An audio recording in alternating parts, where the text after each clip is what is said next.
I'm going to show you how to make this. Please subscribe to our YouTube channel by clicking here. Sunflowers. You can't help but walk into a room and be charmed by them. They just sort of say sunshine, jollity and cheeriness. So today I've got this wonderful old rustic pot which I found in a market in France. We've got a handle missing, but who cares? It's just a lovely old pot that could definitely tell a story. So today I've got some lovely olive foliage and I'm going to start making this very, very simple vase which is going to look all kind of French Provençal, sort of impressionistic. So always with wooden stems or woody stems, it's good to split them and cut them up so that you've got a nice absorbing wound there to get all those nice sort of water absorbing cells happy. So I've stripped these, taken the lower leaves off to keep it nice and clean, keep the water fresh, and as I always say, pop a tiny little bit of bleach in so that those stems don't go all mushy and nasty. So cutting and splitting. So we're adding this, keep it in proportion, think of the size of the container and don't go too massive. So just keep adding them, and there aren't very many foliages you can put with sunflowers because sunflowers are just lovely in their own right. But I'm think where they grow. They grow in sort of sunny Spain or sort of lovely sunny Greece or France.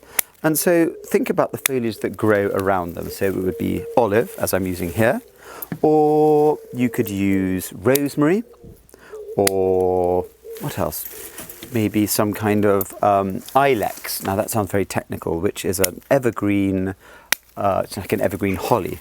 And it looks like a dark green olive, but this is just so lovely. It reflects the light and it's got that sort of trendy on point kind of greyness. So we get our sunflower. I've been removing quite a bit of the foliage because otherwise the flower concentrates on keeping the foliage alive rather than the flower. So keep a little bit on because it's just quite pretty. So we're cutting it. It's not a woody stem, but you really want it to drink nicely. So splitting up the stem. So this is kind of a lovely open sort of, I'm thinking sort of French farmhouse. You've gone into the fields, you've gathered some sunflowers, and you're in your rustic Provençal kitchen, popping them in your lovely container, your lovely vessel. And this is so lovely. It's all sort of knackedy and bits falling off it, but I think it adds to the charm. And as I always say, vessels are so important. Get the vessel right and all the flowers will follow through nicely. So I'm carrying on splitting. I'm putting them tall and I'm putting them short. Now this is an all-round arrangement. So it could go on the middle of a table. It's a nice bee, even the bees are loving them. It could go in the middle of a table. So if you've got friends over for a nice little sort of drinky thing, you could have all the drinks and food around it and that could just sit in the middle like a centerpiece. So I can't really see what it's looking like, but keep adding them, some tall, some short. Let's have a nice short one at the front. But yes, and let the foliage poke through a bit.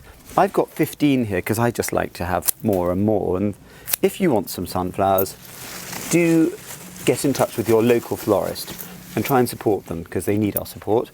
So they can easily order sunflowers for you, and they can also order some lovely foliage like this olive or some rosemary.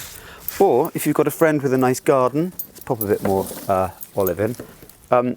If you've got a friend with a nice garden with some rosemary or olive, say to them, next time they're trimming their bushes, could they let you have some? Anyway, I think that's more or less it. I can always add some more, but that's our lovely rustic pot of sunflowers.